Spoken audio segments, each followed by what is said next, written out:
Hola, ¿qué tal? Bienvenidos a E-Lecciones, la lección número 14. La lección número 14 está dedicada a 1994, las elecciones inciertas o traumáticas también, elecciones traumáticas, en fin, puede llevar ambos nombres, incluso me gustaría encontrar todavía uno más firme al respecto. Pero bueno, tengo tiempo para la parte en que lo voy a hacer libro, así que ahí le pensaré bien en los próximos meses y años qué título lleva. Formal, definitivo. Pero por lo pronto son las elecciones que efectivamente son ciertas o traumáticas, las de 1994.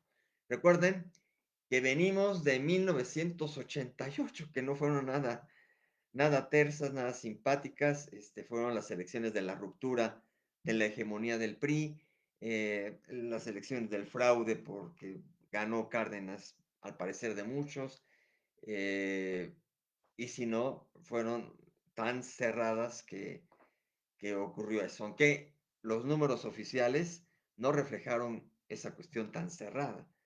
De ahí que también se haya pensado que fue demasiada trampa para hacer esos menjurjes del fraude, ¿no? Pero bueno, ya quedó en la historia también de nuestra serie esas elecciones de 88 de las que platicamos. Entonces, efectivamente, el presidente electo resultó Carlos Salinas de Gortari, asumió el poder el mismo 88 en diciembre y acabó en 1994.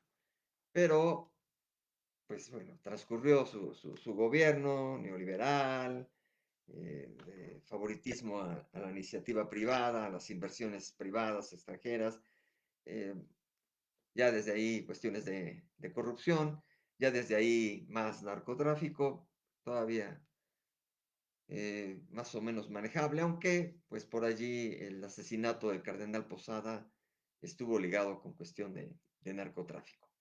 Entonces, lo que se viene es realmente dramático en el último año. Precisamente a nivel internacional, se firmó el Tratado de Libre Comercio, etcétera, con Estados Unidos y Canadá, y por lo tanto tenía un reconocimiento muy importante internacional Sáenz de Gortari, y esos 5 años parecía que los había manejado adecuadamente, ¿no? Pero resultó muy traumático, y por eso también pienso en el título de Lecciones Traumáticas, en 1994 en sí, el año. Pero un poco antes, ya saben, se desata el proceso electoral hacia finales del 93. Entonces, vamos a ir con nuestras acordeones y con nuestros libros todavía. Hoy por última vez voy a recurrir a las fuentes de Enrique Krause con la presidencia imperial y con Jorge Castañeda en La herencia. Bien, en el momento que ustedes se sumen, me dará mucho gusto, ya sea en este en vivo, en este live, o cuando ustedes gusten ver este video grabado en este mismo espacio de fanpage o en el canal de YouTube. Les saluda Teófilo Huerta. Bien, vamos a ir viendo detalles aquí y luego con el libro.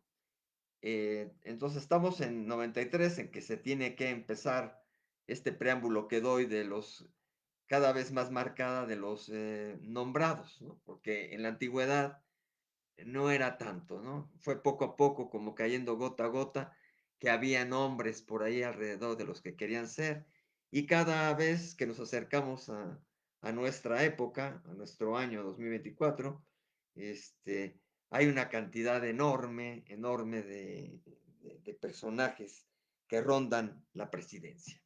Entonces, bueno, el partido en el poder sigue siendo el PRI, ¿no?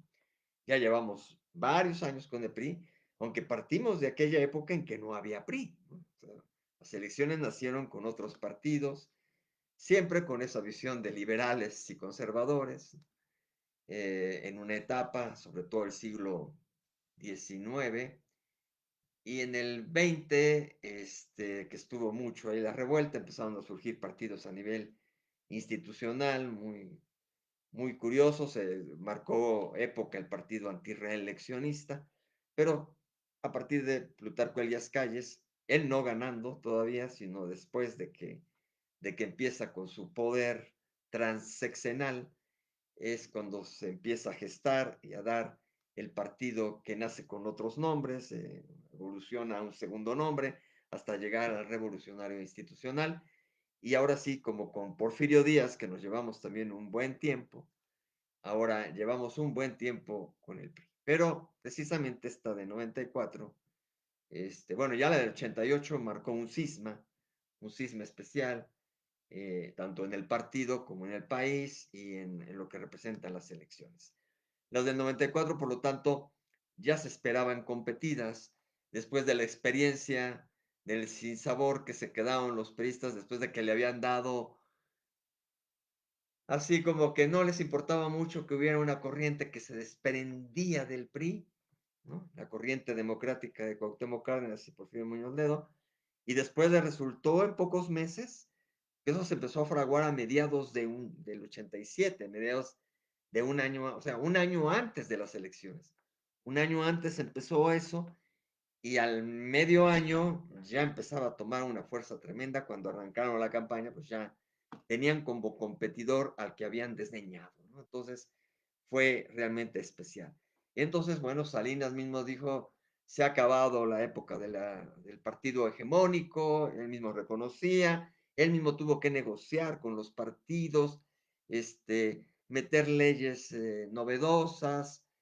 Por cierto, ese dato sí se los doy de una vez, estas del 94 representan las primeras elecciones organizadas por el órgano público todavía en ese instante no autónomo, pero ya un órgano que se desprende, que ya no depende tanto del mero gobierno, aunque su cabeza, aunque el comisionado principal sigue siendo el secretario de gobernación, como en las del 88 que fue Bartlett. Cuando nace el IFE, todavía trae eso, pero ya su composición permite que haya más integrantes de la oposición, de los partidos, y después va a surgir algo ciudadano por allí. Pero bueno, está digamos, en nacimiento, ya nació, pero está creciendo, está empezando su vida el Instituto Federal Electoral, todavía con ese nombre en ese momento, el IFE. Y también nació el Tribunal Federal Electoral para supervisar de alguna manera toda esta cuestión de las elecciones. Por cierto, y aquí no traje a colación, pero la fuente que voy a dar con la cuestión de los resultados, todavía aquí me ha costado trabajo tenerlos más auténticos, etc. Estoy haciendo toda una serie de investigaciones y resulta que, bueno, que son de la Wikipedia, pero ya compartidas o verificadas a cierto punto por ahí con otra fuente y de una manera muy especial. El Wikipedia ahí sí da también como fuente, a su vez, el IFE, el Instituto Federal Electoral. En ese sentido, algunos resultados quizá no sean los definitivos. Cuesta trabajo, tengo que revisar más cosas, ir a ese trife que había nacido o cuando ya se validó totalmente la elección, porque cuando se dan los preliminares, bueno, los preliminares son casi en la noche de la elección, y después a los 3, 4 días se dan los del IFE, ¿no? Los que se consideran el conteo, el cómputo distrital importante. Entonces ya tienen una validez esos resultados, pero no son los definitivos que dan luego la mera calificación y la constancia para que tome posesión el presidente electo, ¿no? Entonces por ahí puede haber ciertas variantes. Pero estas ya son las últimas que todavía hay ese desbalance. Ya las próximas las tengo muy amarradas con los resultados súper finales. Pero bueno, estamos en 93, antes de 94, porque les estoy comentando esta cuestión de cómo se empiezan a organizar y que vamos a tener aquí una serie de aspirantes. Entonces, como saben, y como ya platiqué también la vez pasada, que estuve releyendo y reflexionando con respecto a que uno es muy también muy subjetivo en decir el dedazo y el presidente eligió y toda la cuestión, pero sí está bastante condicionadón por todas esas fuerzas políticas del partido, ¿no? Como él viene de un partido que lo impulsó, que sí fue amparado, que sí fue palomeado, pues le debe el favor, ¿no? No nada más al presidente que lo puso en un momento dado, Miguel de la Madrid, sino a toda la estructura del partido, ¿no? Que es amplia, sólida hasta nuestros días, ¿eh? Porque precisamente después del 88 que se movió todo y después también más adelante que se vuelve a mover, ahí van y siguen manteniendo esas características, no con sus vaivenes, pero bueno. Entonces, bueno, tanto Salinas de Gortari como eh, el Partido Revolucionario Institucional tenían otra vez un montón de posibilidades, ¿sí? Entre ellos, voy a mencionar aquí nada más que dejen ver en qué orden, porque hay unos que son los más fuertes al final. Aquí sí puedo decir. Fernando Gutiérrez Barrios había sido secretario de Gobernación, pero hubo un cambio. Entonces ya, cuando hay esos cambios y no lo reubican, no es como trueque en el mismo gobierno, sino que le dan las gracias, hasta luego. A pesar de que era muy valioso dentro de la Secretaría de Gobernación, terminó saliendo, renunciando, pidiéndole la renuncia a don Fernando Gutiérrez Barrios, de una voz muy educada, alguna vez fue locutor, radiofónico, cosas así. Entonces, tenía un plus en ese sentido de la dicción para hacer campaña, pero no, fue desechado temprano, antes del 93, ¿no? En su momento sonaba un poco también Fernando Ortiz Arana, el propio presidente del partido, pero tampoco se inclinaron por allí. Francisco Rojas también de Pemex, se le llegó a mencionar. Oigan este nombre, Emilio Lozoya, pero Talman, el papá del que anda ahorita en arresto domiciliario o en libertad condicional, cosas así, que también era de Pemex con Peña Nieto, es el hijo. Acá era el papá, Emilio Lozoya Talman, de la Secretaría de Energía. Fue presidenciable, entre comillas, ¿no? De los fríos o de los tibios, ¿no? Como el juego de frío, frío, tibio y caliente, ¿no? Digamos que tibios. Pedro Joaquín Caldwell había estado en turismo, ya no estaba. El señor todavía volvió a andar por allí en energía con Peña Nieto, así que ya es un viejo lobo. Genaro Borrego Estrada sonó algo más que tibio, el exgobernador de Zacatecas y también había pasado por la presidencia del PRI, porque hubo en esa época también muchos movimientos en el PRI, para tratar de ajustar otra vez, entonces había bastantes cambios, antes se mantenían mucho tiempo como presidentes del PRI y en esta época no tanto. Entonces Genaro Borrego Estrada sonó un poco, Malio Fabio Beltrones, que acaba ahorita de resucitar para candidato en el Senado, anda haciendo campaña, obviamente por el PRI y por la fuerza que ampara la alianza que hay ahora, el señor Malio Fabio Beltrones, que era gobernador de Sonora en ese momento. Sonó, pero no, tampoco, no se consolidó. Emilio Gamboa, pero también más frío que tibio. Emilio Gamboa estaba en comunicaciones y transportes. Todo esto pues por el Partido Revolucionario Institucional. Este, Además, bueno, estos últimos los voy a mencionar mucho más en un rato. Me adelanté un poco en toda la cuestión. Por eso está que los otros eran más importantes, con los que voy ahora. Al rato voy a repasar los que acabo de decir, pero bueno. Habían mencionado varios de los que dije, ya se habían mencionado antes y se habían descartado, ¿no? Después vuelven a ser mencionados por algunas circunstancias que ahorita vamos al meollo del asunto. ¿Cuáles eran los fuertes por el PRI? Nada menos que Pedro Aspe Armella. Pedro Aspe Armella estaba en Hacienda y era un candidato o precandidato fuerte, ¿no? Era precandidato fuerte de Salinas y el PRI. Pero, y quizá, revisando todas las cosas, quizás Salinas se ha volteado para ese lado, se deshace de un problema que le vino y hubiera quedado un sucesor más, además de su corriente, de su forma de ser. Pero es que casi siempre ocurre que los que son aparentemente los continuistas del que está, son los que no quedan. No los empujan, el propio presidente como que dice, una copia mía no, entonces a la mera hora no va, y es curioso, ¿no? Pero lo hemos visto en otros casos que les he comentado acá de las elecciones. Saludo a Kedraugo Bouba, ¿no? No sé, bueno, respeto ahí si es un nombre real, pero seguramente es un apelativo, un seudónimo o algo así. Kedraugo Bouba.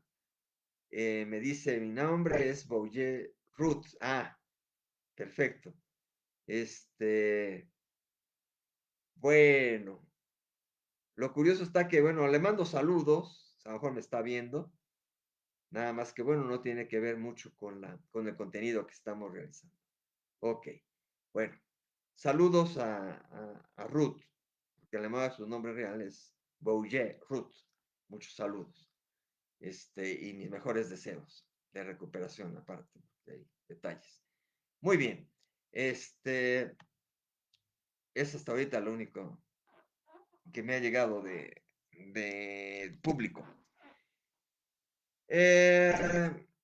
Entonces teníamos a Pedro Aspe Armella, que luego ha fundado, pues, como se salen del gobierno, luego, pues, tienen capacidad económica y hacen quizás desde antes también ya tenía sus ahorros y sus ideas, y funda ahí una empresa personal de orientación, de consultoría, precisamente económica, financiera, esas cosas, ¿no? Por ahí la tiene, ¿no? No se ha visto mucho los últimos años, aunque de repente se le menciona, ¿no? A Pedro Aspermeira.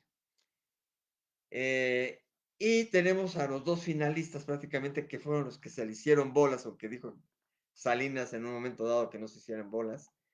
A él se le hicieron bolas un poco porque tenía al que consideraba como su hermano, brother, Manuel Camacho Solís, que estaba en ese momento como regente, todo el título, el cargo de regente del departamento del Distrito Federal, todavía lo asignaba el presidente, lo nombraba, era parte del gabinete casi casi. Entonces estaba Manuel Camacho Solís y él se la creyó mucho. Es un nuevo Porfirio Muñoz Ledo, ¿no? Guardando las distancias y las comparaciones, en ese hilo de los que una especie de Porfirio Muñoz Ledo, Javier García Paniagua y ahora Manuel Bartlett, ¿no? Esos que en un momento dado se la creen que sí van a ser y no son. Y Luis Donaldo Colosio. Y se inclina precisamente por Luis Donaldo Colosio, que también era un eficaz colaborador, era muy allegado, lo estimaba mucho, según dice Salinas de Gortari. No sé en qué nivel lo pondría. Hijo, pues no era podía ser tan hijo por la edad, pero pero al otro sí le había puesto el membrete que era como su hermano, Camacho Solís, y Luis Donaldo Colosio, pues, sale con la ventaja, lo apapacha todo el aparato del Partido Revolucionario Institucional y es el candidato elegido por el Partido Revolucionario Institucional. ¿Qué ocurre en ese momento? Que es el 93, es el momento nuevamente del mentado destape, que es Colosio, y no sé, será por octubre, cosas así, que empiezan esas situaciones, y cuando se destapa totalmente, pues es finales de noviembre, principios de diciembre, ya está amarrado la candidatura de Luis Donaldo Colosio. Por la parte del Partido Acción Nacional, el PAN, ese partido que había nacido también despuesito de la época postrevolucionaria, con mucho ímpetu y que a veces no había puesto a nadie, luego ponía nada más por poner para sacrificarlos ahí en la contienda para ir ganando imagen, etcétera, etcétera. Pero ya estamos en la época que también pelean. Recuerden que en la anterior estuvo Manuel J. Cloutier, que alcanzó una buena votación, por abajo de Cárdenas también, pero tuvo sus militantes y simpatizantes fuertes. Acá su carta también es muy buena a nivel de alocución, de dicción, de litigio, porque su carrera es de abogado y sabe muy bien pelear y sostener argumentos. Resulta ser este señor Diego Fernández de Ceballos, que no hace mucho, bueno, ya algunos años, fue secuestrado ahí por su rancho, tiene un gran rancho, fue secuestrado varios meses, y después apareció con una barba, ya traía barba, pero apareció con una barba así de la época de Maximiliano, ya se la quitó, ya se dejó la más pequeña, y anda ahí en su casa, en los medios de comunicación haciendo comentarios. Bueno, un panista renombrado, un panista encumbrado, digamos, de la mediana guardia, porque había una vieja guardia que venían todos los que habían impulsado el partido, los que eran los fundadores, etcétera, herederos inmediatos de esa vieja guardia.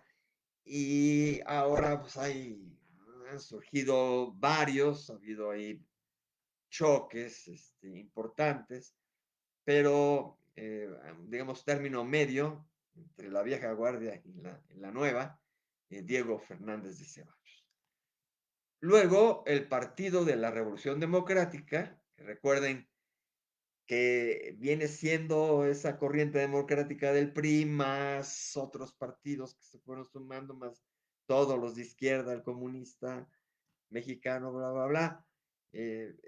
Sigue siendo todavía en 94 el Partido de la Revolución Democrática así. Y todavía vive el PRD, pero va a tener también su transformación. Bueno, todo este Partido de la Revolución Democrática vuelve por siguiente vez, segunda vez, a lanzar a Cuauhtémoc Cárdenas, ¿no? Pues dicen, Cuauhtémoc ganó la selección pasada, ¿no? En el sentir de todos los partidarios del PRD y mucha gente y muchos críticos, entonces dicen, pues que vaya otra vez Cuauhtémoc Cárdenas, ¿no? Va, y con este movimiento que tenemos, lo lanzamos por delante. Y luego cuando se vinieron las cosas que ahorita voy a platicar, pues con mayor razón había la perspectiva de que ahora sí, y formalmente, y legalmente, y contando bien los votos, ganara ahora sí en desquite, digamos, la revancha de Cuauhtémoc Cárdenas, ¿no? Son los tres fuertes candidatos que aparecen en la boleta de 1994, pero los acompañan algunos más. Es una elección también bastante nutrida. Veníamos del 88, que hubo varios candidatos, desde 82, 82, 88, 94, bastantitos. Después va a venir una cosa ya mediana en las últimas, después, posteriormente se va un poquito a mitigar, pero de las más nutridas en cuanto a candidatos, que de repente no dice, hijo, tantos, 82, 88 y 94 en la que estamos. Aparece otra dama, una dama más, ya había surgido a la primera, emblemática, Rosario Ibarra de Piedra, este, y luego había repetido, y entonces ahora por fin aparece otro personaje que se llama Cecilia Soto y va por el Partido del Trabajo. Cecilia Soto había apoyado por parte del PARM, algo así, la candidatura de Cárdenas en la elección anterior. Ahora se desprendió. Aquí hay ese factor, ahorita voy a comentar eso. Luego está Jorge González Torres por el Partido Verde Ecologista de México, ¿sí? El Partido Verde Ecologista. Su fundador, Jorge González Torres, si no me equivoco, es padre del Niño Verde, que luego andaba haciendo mucha labor ahí como joven y tuvo ahí algunos actos de corrupción y quedó ya un poco relegado de la política mexicana, a pesar de que se le veía perfil para el futuro ser un líder, el hijo, el niño verde, ¿no? Pero este es el papá, Jorge González Torres por el Partido Verde Ecologista de México, PV. Tenemos todavía, subsiste el Frente Cardenista de Reconstrucción Nacional, aquel que estuvo muy del lado de Cuauhtémoc para lanzarlo cuando acababa de ver la decisión en la elección anterior, pero ahora postula por su lado a Rafael Aguilar Talamantes. Luego el Partido Auténtico de la Revolución Mexicana, que también se había sumado a la candidatura de Cárdenas en 88, va solo, con Álvaro Pérez Treviño. El Partido Popular Socialista, el PPS, que también se había sumado a la candidatura de Cárdenas en 88, va solo en el 94 con una dama, Marcela Lombardo Otero. El nombre podría no significar nada, pero era hija de Vicente Lombardo Toledano, que fue un gran líder revolucionario, que estuvo en el PRI, que estuvo en la CTM, fue el primer líder obrero, era un hombre de izquierda dentro del PRI. En alguna boleta llegó a aparecer, las elecciones que ya dimos, por allí llegó a aparecer Vicente Lombardo Toledano. Bueno, ahora acá su hija Marcela Lombardo Otero, ya de una edad madura, no muy joven, compitió en esta de 94. Y por último, la Unión Nacional Opositora, ¿sí? Desapareció, que sus siglas eran UNO, postuló a alguien que ya había participado en 2 elecciones anteriores. Van a saber que esta es la tercera. No quiero perderme aquí en mis cuentas, pero me parece que es la tercera elección, cada una con diferente membrete. Pero bueno, era un panista, Pablo Emilio Madero. Recuerdan, es un sobrino de Francisco y Madero. Importante el señor, tenía su sus argumentos y era mediáticamente seguible. Pablo Emilio Madero se postula lo postula la Unión Nacional Opositora. Aquí lo primero también que hay que advertir, que ver, que analizar, es que quién sabe qué demonios sucedió, no hubo el imán, la situación de que el PRD hubiera concitado emoción en los otros partidos que habían ido en alianza en la elección anterior, y entonces pues se fragmenta totalmente el apoyo de Cárdenas y se va a fragmentar el voto para Cárdenas, ¿no? O sea, el de Trabajo por su parte, el Verde Ecologista por su parte. Bueno, además el del Trabajo es la primera vez que aparece aquí en el 94. En ese tiempo se dijo que el propio Salinas, así como el PAR, el auténtico de la Revolución Mexicana, lo había estimulado, lo había motivado el propio partido oficial. El PRI dio entrada a que existiera un partido de la auténtica Revolución Mexicana para que ahí fueran todos los viejitos militares, o sea, todos los que ya no eran militares y que estaban inconformes con ciertas cosas o prácticas, o que los habían sacado como sector del propio PRI, fueron a parar al mentado PAR, ¿no? Por eso se llama casi igual, ¿no? Auténtico de la Revolución Mexicana, ¿no? Con el Partido del Trabajo dicen que algo igual sucedió ahí con Salinas, que le dio apoyo ahí, que se creara un poco el partido con miras a la izquierda y surgió el mentado Partido del Trabajo, ¿no? Entre Carlos Salinas y Raúl Salinas también se mencionaba como los creadores de ese partido, ¿no? Lanzó a Cecilia Soto. Bueno, pero todos era un partido de izquierda que pudo haberse unido al PRD. Luego el Frente Cardenista y el PAR y el PPS, 3 partidos más que habían estado en la elección anterior con Cárdenas, aquí se dividieron.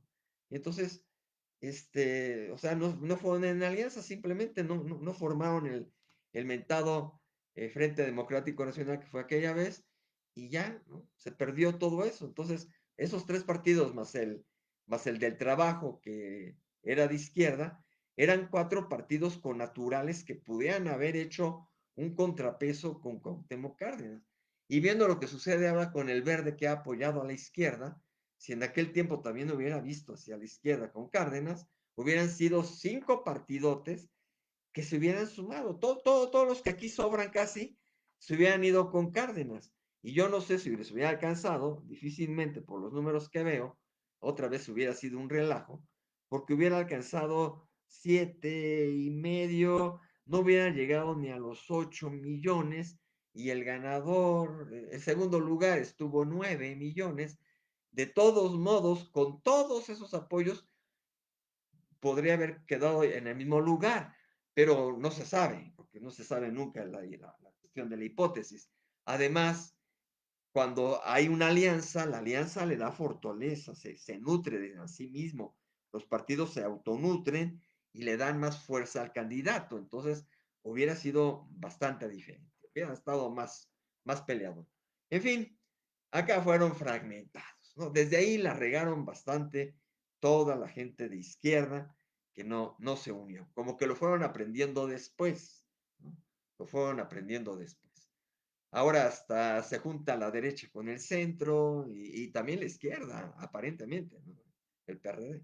Entonces, una mezcolanza ahí que está existiendo, increíble. Bueno, aquí no se unió la izquierda para nada. Muy bien. Eh, vamos a los hechos ya más cercanos, ya cuando llegue el 94. Saludo a Lorenzo Roberto Martínez Palma, ¿sí? Que me dice que excelente programa, muchísimas gracias, estimula mucho porque no solamente saluda, sino que dice que excelente, muchísimas gracias.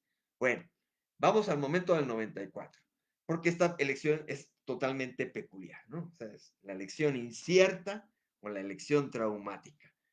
Eh, sucede, no había una cosa tan parecida y tan fuerte. Sí hay ejemplos anteriores, pero no tan vívidos como este. Se parece un poco a lo que sucedió con Obregón, pero tiene sus matices. En fin, pero sí con la elección de Obregón, en que recuerdan que en la boleta de Obregón, aquella que le puse yo a las elecciones, esas fueron, ya aquí no traigo ese dato, lo tengo en otra hoja, pero pero también esas fueron traumáticas, o sea, fueron como echadas a la basura, recuerdan, porque en la boleta electoral aparecieron 2 candidatos que se los echaron, precandidatos, no, ya candidatos, que eran militares, y porque consideraron que estaban haciendo un complot, los asesinaron, los ejecutaron antes, ¿no? Entonces, Arnulfo R. Gómez y otro, no me quiero perder aquí en la compu. Y entonces, el ganador ya no, pues ganó solito, como López Portillo, ahí ganó solito, pero porque los otros estaban ya desaparecidos. Y va ganando y casi su primer festejo, entre los primeros convivios que tiene por la celebración de ser presidente electo, este, también se lo ajusticia, ¿no? Obregón, ¿no? Entonces fueron unas elecciones desechables prácticamente, ¿no? Increíble.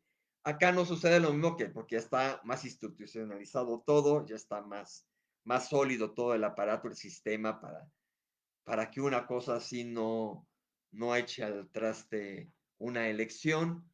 Y miren que estamos en una en que hay dimes y diretes, ¿no? Que todo puede suceder. Mientras no suceda la elección, no sabemos si se repite un ciclo de la historia pasada, ¿no? Esperemos que no, pero puede suceder cualquier cosa, ¿no?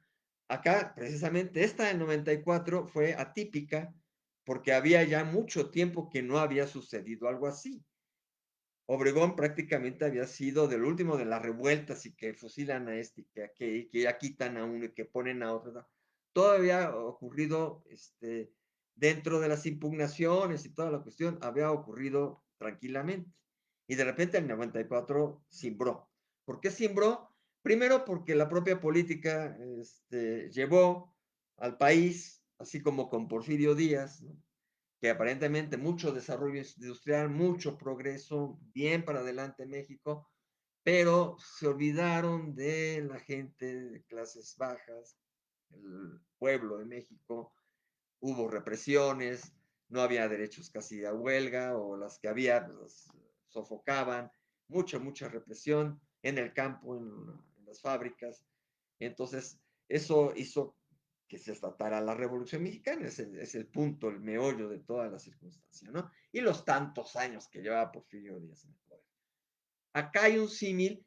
Salinas no llevaba tanto tiempo en el poder, no podía ya, porque afortunadamente ha estado bien asentada la cuestión de la no reelección. Eso se ganó totalmente con el propio Madero y con los que pelearon esas tesis. Se ha ganado mucho en eso, pero lo que significaba el partido de alguna manera era una dictadura, el PRI hegemónico. Entonces, si no era Díaz, era el PRI como partido, llevaba toda esa dictadura. Y el sexenio de Salinas, sí, con respecto a Díaz, el desarrollo, la apertura internacional, México para adelante, el progreso aparente industrial, empresarial, etcétera, pero otra vez descuido que salió el lamentado programa social ahí en ese momento de solidaridad con los pobres, eran ciertas migajas, ¿no? Y no había la atención debida y realmente hubo demasiada privatización, se vendieron muchas empresas del Estado, este, eh, la vuelta a la moneda, ¿no? De cómo se llevaba al país, totalmente, ¿no? Y así nos vamos con los ciclos de la historia, ¿no? Actualmente hay la otra vuelta, la moneda. Bien, entonces tenemos ese panorama, se viene lo del Tratado de Libre Comercio y lo toman como excusa el líder Marcos, su comandante Marcos, que supone que Sebastián Guillén, ¿no? Sebastián Guillén Vicente, profesor de la Metropolitana, que ya ni él mismo desmintió así que dijera, no. O sea, queda un hecho de que pues, es el profesor, que es su comandante Marcos, surge un líder, ¿no? Emblemático, con una capucha, ¿no? Un pasamontañas, con su pipa, ¿no? Tratando de mercadológicamente cautivar, con dicción, con cierta cuestión seductora, comunicológicamente, y total que pues abandera un intelectual, ¿no? Viniendo de las filas académicas, abandera una lucha razonable pues, de indígenas del país, aquí focalizados en Chiapas, ¿no? En Chiapas, aunque representaban de alguna manera pues, a los indígenas del país, ¿no?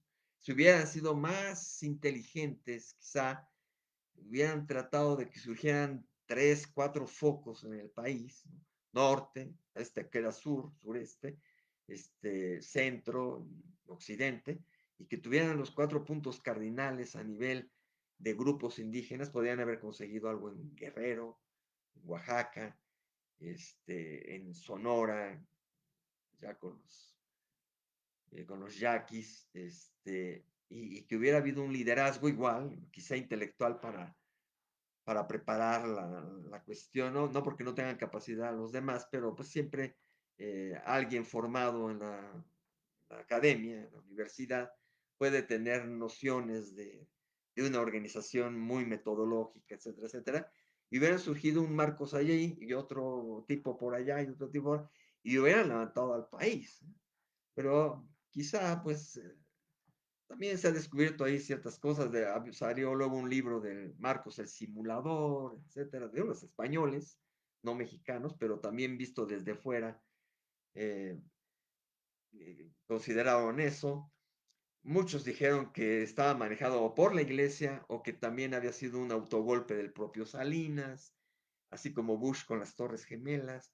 En fin, hay muchas hipótesis alrededor del levantamiento zapatista, pero el hecho está que movieron a reales indígenas chiapanecos bajo el estandarte y la figura mítica de Emiliano Zapata, llamándole Ejército Zapatista de Liberación Nacional, y viene lo que no se había visto después de muchísimo tiempo otra vez en el país, o sea, se había abandonado la última refriega fea que había existido en el país, había sido precisamente alimentada por el fanatismo religioso en la cristiada, la guerra cristera, pues, en los 30, alrededor de los 30, entonces ya había pasado un buen, o sea, de antes de medio siglo, a finales del siglo XX, ocurre esto. Realmente, pues, a las generaciones que nos agarra vivas, pues decimos, nunca hemos tenido esto, ¿no?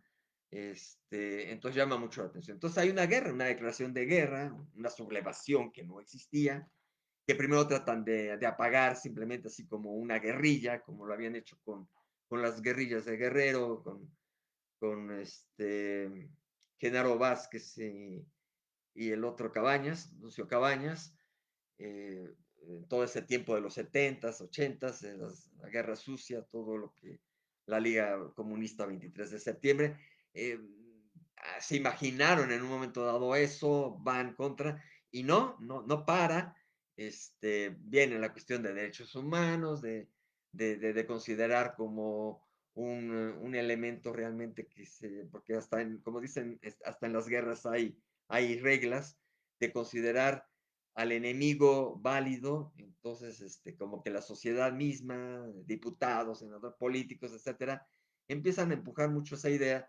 de no apagar así nada más por apagar, por reprimir, y entonces, pues se mantiene un buen tiempo el ejército zapatista haciendo bastante ruido allá en Chiapas y llamando la atención, muchos extranjeros también viniendo a conocer a Marcos y a sumarse hasta a la lucha neorrevolucionaria, etcétera. O sea, bueno, le pone un golpazo a Salinas de Gortari y eso, y en pleno año electoral, simbra totalmente las cosas. Y después, inmediatamente, para no, esto digo, tampoco esto es una clase o cátedra de 4 horas, así que ya voy pasando un buen tiempecito, eh, así que voy al otro punto. Eso sucede totalmente en enero, ¿no? Enero se lleva todo eso. Eso trastorna también la campaña del propio Luis Donaldo, que no arranca, que no sube, que esto, que aquello. Hubo un detalle ahí muy singular cuando de repente hubo un nombramiento de coordinador de campaña, anuncian la dimisión del entonces secretario de Educación, Ernesto Cedillo, y que se suma a la campaña de Colosio. Y quienes observamos de fuera, sentimos que Cedillo no formaba el círculo primero de Colosio, o sea, nunca, nunca había sido su miguis miguis, ¿no? Según eso se llevaban no mal, ¿no? Porque había pugnas importantes, ¿no? Por ahí está otro elemento que ahorita vamos a mencionar, que era el que manejaba muchos hilos en el poder, un francés hispano, mexicano, una cosa brutal, y se generaban ahí muchas fricciones ya en el gabinete, siempre existe eso, ¿no? Algunos que se trata de mantener sosegadas las cosas. Pero Colosio en sí, según relatan con Cedillo, no había problema, pero tampoco era para que lo escogiera como su coordinador, ¿no? Incluso según algunas otras fuentes, ya tenían en la mira un hombre como coordinador y casi casi dijeron no, ¿no? O sea, el partido, el presidente, etcétera, siguen moviendo los hilos del que se lanza como candidato, ¿no? O sea, el candidato no es totalmente libre, sobre todo en toda su época en que está como candidato, hasta que no pasan las elecciones y hasta que no asume el poder, depende circunstancias si realmente ya se quita el cordón umbilical y se va por su lado. Mientras tanto, la mayoría de candidatos están atados, y sobre todo cooptados por un partido tan sólido, hermético, ya no hegemónico, pero sigue siendo hermético el propio PRI, ¿no? Entonces, no arrancaba, le nombran a Cedillo, y hay un factor muy raro, Camacho Solís había hecho el gran berrinche, si Porfirio Muñoz Ledo había hecho berrinchón, etcétera, etcétera, se aguantó todo y siguió ahí en el partido, ¿no? Hasta que en el 88, bye bye, ¿no? Pero ya por otras circunstancias de querer democratizar, etcétera, etcétera. Si Paniagua también comió aquello de coraje y dijo, no, ¿qué me hicieron? No me nombraron. También se alineó finalmente y no hubo más, ¿no? Además, ese García Paniagua, recuerden que era hijo de Marcelino García Barragán, el militar del 68, secretario de la Defensa, y papá de Harfuch, que ahora está ahí para senador, pero también puede ser miembro de gabinete si gana Claudia Sheinbaum, y en el futuro seguro va a ser un presidenciable, ¿no? Entonces, ese García Paniagua en medio, curiosamente. Bueno, si esos dos habían hecho esa especie de trance emocional fuerte, Camacho Solís rompió con todo, ¿no? Hizo tal berrinche que dejó el Distrito Federal, ¿no? Dejó al Distrito Federal y lo consintió el hermanito mayor, Salinas de Gortari, y le dijo, bueno, a ver, te acomodo acá en la Secretaría de Relaciones Exteriores, va, ¿no? Como que no era el perfil para nada de Camacho Solís ser el canciller, ¿no? Secretario de Relaciones Exteriores. No duró nada en Relaciones Exteriores porque de repente lo mandan a apagar el fuego en Chiapas como comisionado de la paz, ¿no? Comisionado Camacho Solís, caray, ¿no? Y como que a petición también suya, ¿no? O sea, se sentía incómodo de haber renunciado en un lado, estar en otro, volver, mejor renuncio otra vez, y no encontraba acomodo. Entonces todo eso empezó a perfilar el ambiente, a decir, van a sustituir a Colosio, porque Colosio no sube como la espuma, no es buen candidato, lo van a sustituir, Camacho a la mera va a estar, porque ahora ya lo acomodaron, ya salió del gobierno y va a cumplir la etapa en que no tiene nombramiento y cumple con la ley y de repente va a venir ahí el relevo y van a quitar a Colosio. Y fue cuando Salinas de Gortari salió a decir, porque todo era esas voces, ¿no? Entonces lo entrevistaban y, oiga, ¿qué dicen esto? Dicen, no se hagan bolas, dijo Salinas. El candidato es Colosio, ¿no? Pero es una frase de dientes para afuera, y todo el mundo seguía creyendo que Camacho Solís estaba ahí. Entonces, bueno, pasa febrero, marzo, parece ser con un discurso emblemático, importante, un poco copiado de Martin Luther King. Luis Donaldo Colosio dice, así como aquel decía, tengo un sueño, Martin Luther King, ¿no? Tengo un sueño, que esto, que lo otro, que mejoren las condiciones, tengo un sueño, bla, bla, bla, bla, tengo un sueño. Colosio sale en el Monumento a la Revolución, llena la plaza en marzo, y da un discurso emblemático, tenía muy buena dicción, tenía carisma, se le veía firme, pero algo pasaba que no lo arropaban. Y entonces da un discurso muy importante, que precisamente es la portada de Enrique Krause. No, es otro, se parece aquí, se me figuró, este es en el Zócalo y creo que es López Mateos. Me parece que es López Mateos. Bueno, perdón. Se me figuró, bueno, como que la plaza de Monumento a la Revolución y Colosio dando el discurso emblemático y va diciendo la cuestión parecida al Tengo un sueño con ve un México que pobre que necesita esto, veo un México con hambre y con sed de justicia y veo un México, bla, bla, bla, ¿no? Entonces fue muy fuerte, fue muy sólido e incluso de un poco de ruptura con el carril, con la ideología de Salinas de Gortari, etcétera.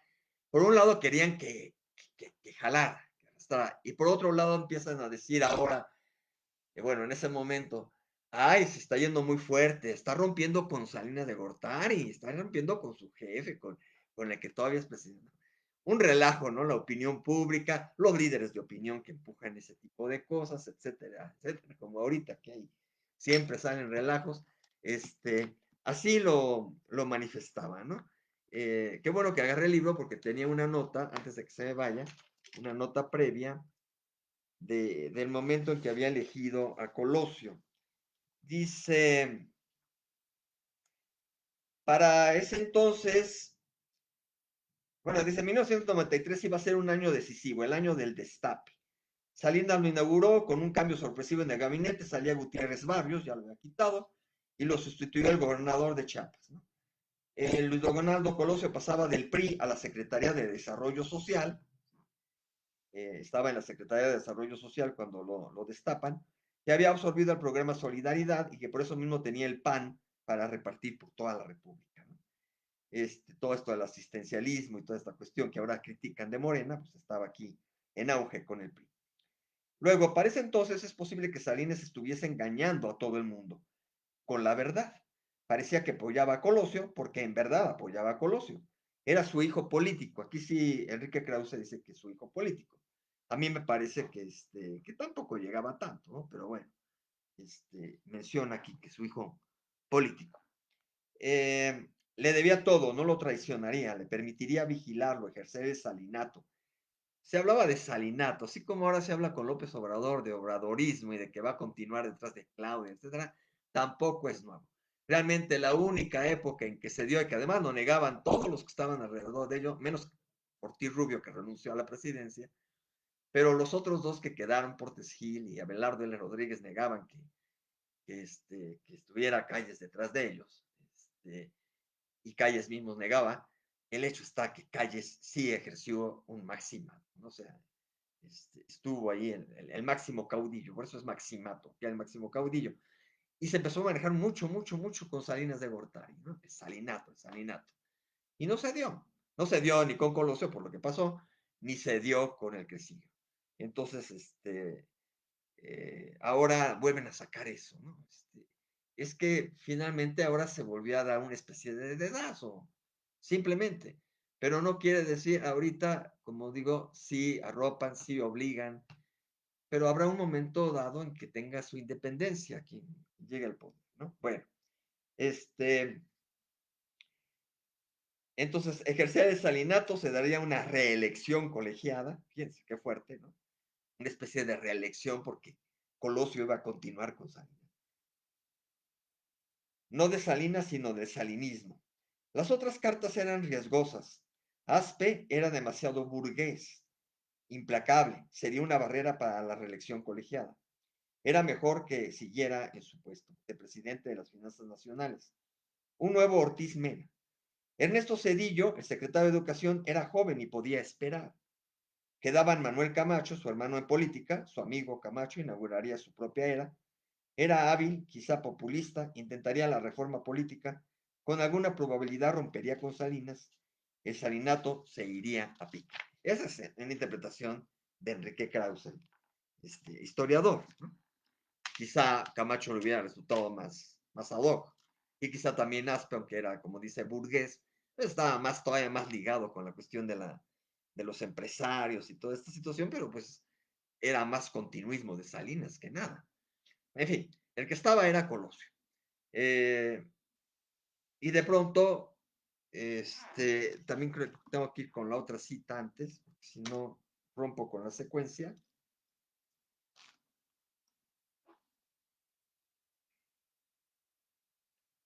Sí, acá está. Dice en el mismo, la presidencia imperial de Enrique Krause. Colosio, cuando se sentía un poco desarropado, débil en la candidatura, Colosio repetía de manera incesante que quería ser presidente, como para convencerse a sí mismo de una mentira o de una media verdad. Lo quería, pero no lo quería.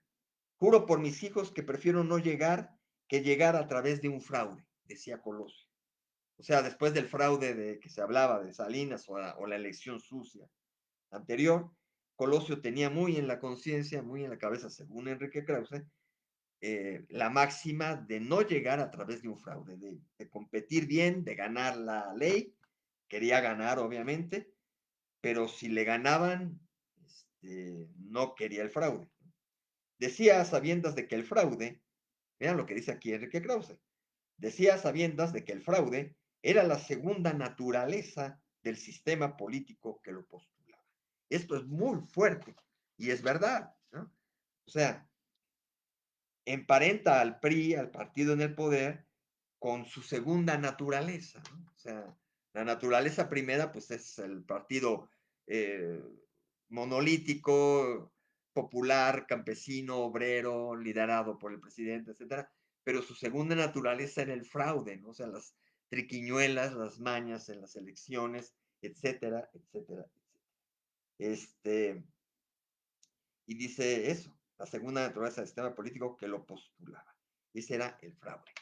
Y habría que tener en cuenta un poco esa herencia, porque recuerden que tanto el PRD como Morena, pues indiscutiblemente viene del viejo PRI. y por lo tanto viene de esa segunda naturaleza y ahora que se habla tanto de, por un lado, los que quieren impulsar a la competidora y que la quieren hacer ganar y que en efecto no es mentira que pueda haber ahí situaciones también de desestabilización, de golpe técnico, de impugnación fuerte, en fin, ya platicaremos cuando llegue el momento de nuestro presente, pero adelantando un poco, y lo voy a volver a traer, espero que no se me olvide un poco esa frase cuando toque la, la cercanía de las del 24.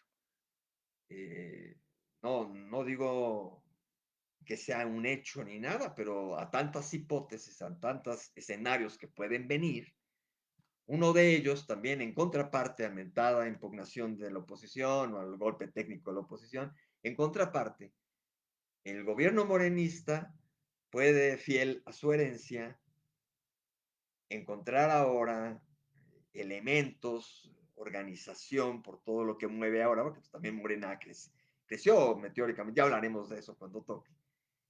Lo meteórico que ha crecido ese partido y emanando también toda la fortaleza que ha llegado a tener el PRI. O sea, el PAN ha tenido otro tipo de organización y otros partidos, pues mucho más, otro tipo de organización.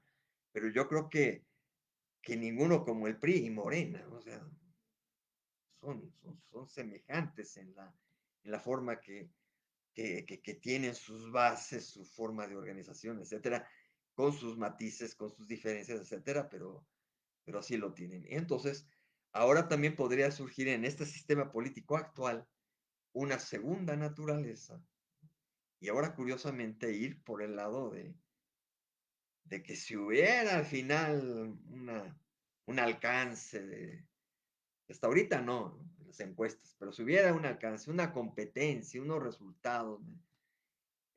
Todo puede estar también cocinándose a la naturaleza, así como que no queriendo, ¿no? Así como el chavo, ¿no? Como queriendo o no queriendo las cosas, se resurja la naturaleza del fraude del sistema político mexicano. No digo más hasta que llegue aquí. Bueno, estamos en 1994 y entonces casi casi el historiador le dice a Colosio, ¿no? Es como si no supiera Colosio que, o sea, no quiero perder por fraude, no quiero ganar por fraude, no quiero ganar por fraude. Como si se hiciera el mosquita muerta y no conociera las características, la segunda naturaleza de su propio partido, el partido que lo está amparando, ¿no? Acaba de pasar el gran discurso que dicen, bueno, ahora sí, para adelante, Colosio. Acaba de pasar, va allá a Tijuana, ahorita se me va el nombre típico del lugar clásico que fue el barrio ahí en Tijuana, Baja California, y sucede la desgracia que México tampoco había vivido. Así como no había vivido ya una sublevación, ¿no? De un ejército, de un movimiento popular, ¿no? Encarnado por el EZLN, aunque a pequeña escala, no como la revolución. Por eso digo que hubieran sido más inteligentes en varios puntos. Después vino Guerrero con el EPR y el ERPI, ya diferentes grupos, pero como que vinieron cada uno por su cuenta y hacer ruido, etcétera, y no un momento que hubieran hecho el 1 de enero del 94, cuando hubo el estallamiento, que así como el 20 de noviembre del 10, acá se hubieran puesto de acuerdo 4 focos en la República y hubiera explotado más la cosa, ¿no? Digo, hubiera estado duro y a lo mejor así tumbaban el régimen, ¿no? Pero, y no es deseable, etcétera, etcétera, pero dentro de la cabeza de quienes empezaron aquella organización pudieron haber pensado una estrategia así. Bueno, había surgido entonces, no habíamos tenido algo así y no habíamos tenido una muerte de un candidato a la presidencia, ¿no? Un candidato, así como aquel Arnulfo R. Gómez, pero que no eran tan famosos, no eran tan típicos, no iban por el partido fuerte, etcétera, etcétera. Es la primera vez que un candidato de un partido fuerte lo asesina. Parecido un poco a lo de Obregón, pero él ya era presidente electo, ¿no? O sea, hay ciertas similitudes, pero a la vez la gran diferencia. Acá, además, pues mueve todo el piso, porque, claro, también se lo movieron en aquel entonces a Elías Calles, que estaba en el poder, porque le matan al presidente electo y tienen que empezar a preparar el presidente interino, nuevas elecciones, etcétera, etcétera. Acá todavía es en la misma elección, pero de todos modos no había vivido ya México una cosa así, ¿no? En esta elección que viene ya estaban pintados los candidatos perfectamente bien y de pronto hay que mover una piecesota y la pieza es del partido en el poder, del partido que gana, del partido que en 88 todavía o se robó o ganó muy difícilmente, en fin, como haya sido, pero ganó Salinas de Gortari. Y entonces, pues todavía siguen en esa puja, en esa lucha, y dicen, caray, pues nos matan al candidato, ¿no? Entonces, se viene un relajo tremendo. Este, mmm, caray, qué vaciado ahora. Estoy teniendo mensajes, pero adicionales, unos que no son totalmente ligados aquí a la transmisión, ¿no? Entonces, Emanuel Alagó Simple, nombrecito, pues gracias por pasar. Si te gusta estar viendo esto de la política, pues adelante, ¿no? Pero si no, pues pues no es el lugar para andar promoviendo cuestiones comerciales. Este, en fin, que tengo firme a Lorenzo Roberto Martínez Palma como auténtico auditorio del tema, ¿no? Este, mm, ok. Entonces, pequeña distracción, disculpen. Y tenemos entonces que viene esa parte dramática de una elección que no habíamos tenido en este recorrido que hemos visto con el símil ese de los precandidatos o de los candidatos, pero menores, digamos, no como seres humanos, pero candidatos menores por los partidos que iban.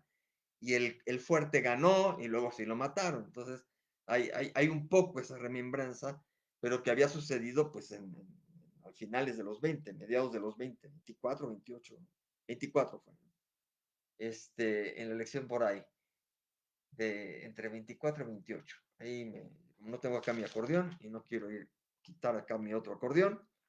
De todos modos, antes de los 30, imagínense lo que había pasado, pues 60 años, 60 años son bastantitos, eh, precisamente más o menos mi edad, y por lo tanto, pues México se cimbró, ¿no? Tremendamente con la muerte del candidato Colosio.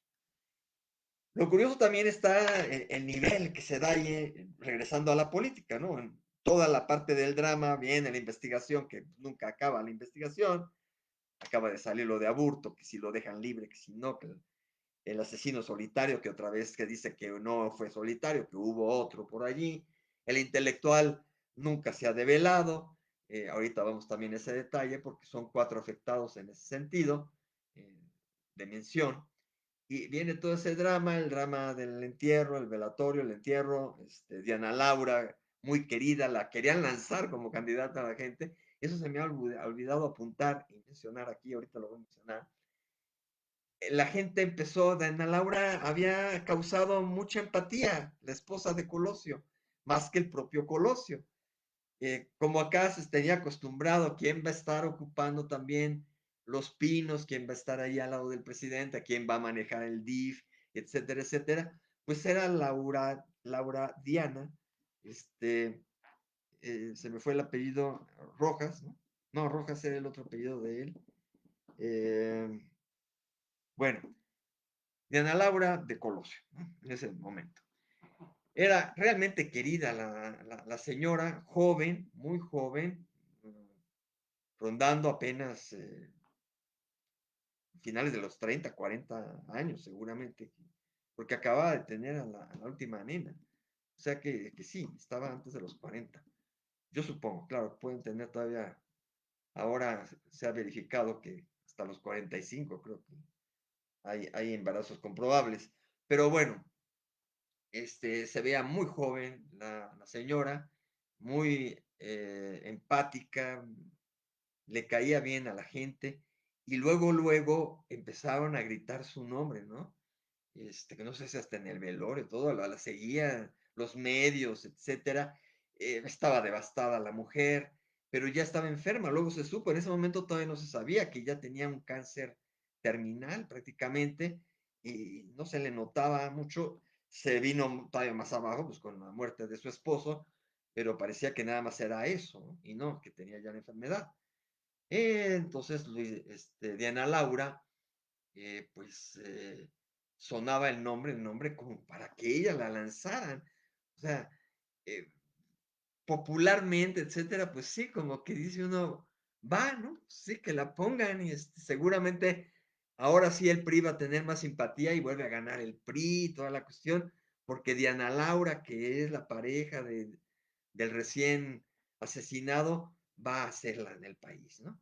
Entonces, fue muy nombrada a nivel popular y los medios que se dejaron llevar dentro del espectáculo fúnebre, dramático, etcétera, y la mencionaban. Obviamente ella nunca ni siquiera echó un guiño a eso, ni nada por el estilo. Se desdijo luego a nivel de partido y toda la cuestión, ¿no? Ana Laura no va a ser, y pues no, no fue, ¿no? Además no podía haber llegado a ser porque estaba bastante enferma y no iba a llegar ni a tomar posesión, o si la tomaba, pues iba a morir muy pronto, ¿no? Desgraciadamente, pues el deceso también fue bastante inminente. Pero en el sentir popular fue mencionada Diana Laura. ¿Qué sucede entonces también en el entorno del presidente Salinas? Que aparentemente en entrevistas que ha dado, pues estaba devastado, algunos que refieren que sí, que se vino abajo, que toda esa habilidad que tenía para muchas cosas en ese momento él no sabía ni qué, pero ante cámaras y todo eso se le veía frío, se le veía tan frío que pues nuevamente también el pueblo, la Vox Populi, señaló al propio presidente Salinas de Gortari como un sospechoso eh, autor intelectual del asesinato de Colosio, ¿no? Se mencionaron 4 nombres, porque de alguna manera 2 eran medio beneficiarios, uno pudo haberlo sido, y el otro, pues era el jerarca del país, que a lo mejor, como habían estado diciendo, no está muy a gusto con Colosio, lo va a cambiar por Camacho, se arrepintió, etcétera, se volvió a sacar toda esa película, y entonces pues se le señala como que pues no me conviene y mejor pues, quita del paso, ¿no? Lo cual pues nunca ha sido comprobado nada por el estilo, pero pues de alguna manera tiene el peso de la responsabilidad de todo ese entorno Salinas de Gortari. ¿Cuál es el otro? Manuel Camacho Solís, que ya estaba listo como para el relevo, que sí, que no, que quién sabe, que daba guiños, que planteaba, que dudaba, que declaraciones medias raras, controvertidas, y que solamente un día antes casi había hecho las superpases con Colosio. Un día antes, por una llamada telefónica, me parece, o por una carta, una cosa así. Eh, Camacho Solís le daba todo el apoyo a Colosio, ¿no? Ahora sí, ¿no? 24 horas antes del asesinato. Entonces, todo el mundo empezó también a sospechar de Camacho Solís y a señalarlo como posible relevo, ahora sí, ¿no? O sea, aunque sea, pero si no lo comprueban, pues, pues ahora sí se le va a hacer a Camacho. También todo el mundo empezó a decir, pues ahora sí va Camacho Solís, y también ahí sí frenó Salinas de Gortari porque dijo, no va por allí, ¿no? O sea, no se quiso, si a lo mejor se ensangrentó las manos por alguna circunstancia, no se quiso enlodar más Salinas de Gortari en decir va Camacho, ¿no? O sea, lo descartó de su baraja.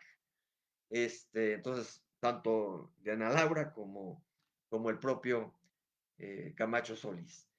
El otro es José Córdoba Montoya, que es el francés, español, mexicano, que era un tipo increíblemente maquiavélico que estaba detrás de Salinas de Gortari, que recomendaba, opinaba, manejaba, controlaba el poder, ¿no? Detrás. Entonces, él estaba manejando piezas y siempre había ido a favor de Cedillo. Entonces, pues también, pues, ahí está esa figura maquiavélica en la sombra fantasmal. Pudo haber estado detrás del magnicidio, quién sabe, ¿no? Beneficiario en un momento dado. Y el mero beneficiario, Cedillo, que ya no era secretario de Estado, que era el mentado coordinador de campaña incómodo de Colosio, que incluso no lo acompañó a esa gira, muy extraño todo. Y entonces, pues Cedillo pues también salió beneficiario de todo eso, lo dijo hasta en su debate televisivo, y pues para adelante, ¿no? Entonces, son cuatro figuras que están alrededor, y por ahí en una serie recientemente salió, de esas de Netflix y esas cosas, este, son cuatro elementos que de alguna manera pues se sospecha como raros ahí alrededor de Colosio, ¿no? El propio presidente, Camacho Solís, Córdoba Montoya y Cedillo. En fin, no se sabe, pero pues luego podía haber pasado un poquito más de días en que viniera el relevo, pero luego empezaron a manejar fichas. Y el partido se quería adelantar, ahora sí se le quería adelantar al propio presidente, así el partido solito. Y entonces sucede que querían impulsar a su presidente, a Fernando Ortiz Arana, por eso hace rato mencioné como presidenciable. Venía hasta esta parte, me adelanté. En la primera nada más estaba prácticamente desechado Gutiérrez Barrios y estaban Pedro Aspe, Manuel Camacho Solís y Colosio. Eran los que estaban, ¿no? No había más. En algún momento, quizá alguno colado por ahí, que Francisco Rojas de Pemex, que este, que el propio Cedillo sí había llegado así, por eso el mentado Córdoba Montoya pues, era el que quería impulsar a Cedillo en un momento dado, pero ahí sí no había ganado él en la presión o en la consideración de Salinas de Gortari en la primera etapa. Entonces, Cedillo había sido uno de los que se había medio mencionado también opacones, ahí tibios son. Pero ahora, pues resulta que hubo un montón, así, en una semana. En una semana se manejó a Fernando Ortiz Arana, que fue el fuerte, pero que Salinas como que también dijo, no, no, no, no, no, ¿no? Y no me impongan, ¿no? Y acalló al partido, ahí sí fue más fuerte Salinas, tapando totalmente al partido, imponiéndose al partido, ¿no? Porque desde el propio partido, Fernando Ortiz Arana, como presidente del mismo, podía hacer que todos sus compinches, todos los estaban, ¿no? Lo impulsaran y voy, ¿no? Y no, frenaron y no es Fernando Ortiz Arana. Lo dijo claramente Salinas.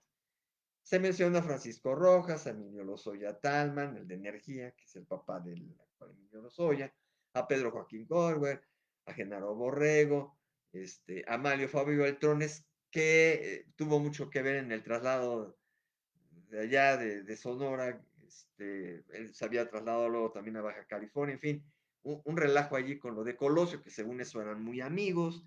También se me hace un personaje raro alrededor de todo el magnicidio, un cuate con mucho colmillo, con mucho manejo político y que actualmente todavía anda allí queriendo resucitar en la política fuerte para estar en la Cámara, en el Congreso, Manuel Fabio Beltrones. Fue desechado porque no, por ley no podía, porque estaba siendo el gobernador de Sonora y las elecciones iban a ser en agosto. Se habían atrasado, se había hecho ahí un calendario medio especial y curiosamente iban hasta el 21 de agosto y se mantuvo la fecha. No se atrasaron por lo del magnicidio ni nada por el estilo. Estaban contempladas para el 21 de agosto. Pero de todos modos, de marzo a agosto, faltaba casi un mes, tenía que ser medio año antes que estuvieran la renuncia, y entonces no daba el ancho ninguno de los gobernadores, ¿no? Mario Fabio Beltrón es descartado, que decían que a lo mejor se podía arreglar con el Congreso, que esto, que el otro, pues no, no. Francisco Ruiz Macié, que era cuñado de los Salinas, esposo de Adriana,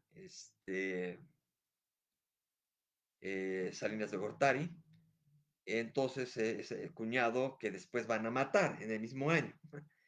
Imagínense, pero todavía en ese momento pues no estaba muerto y había sido gobernador de Guerrero, estaba en el Infonavit, entonces también era un funcionario menor en el Infonavit, pero también no podía, ¿no? Francisco Ruiz Macié, pero se le llegó a nombrar.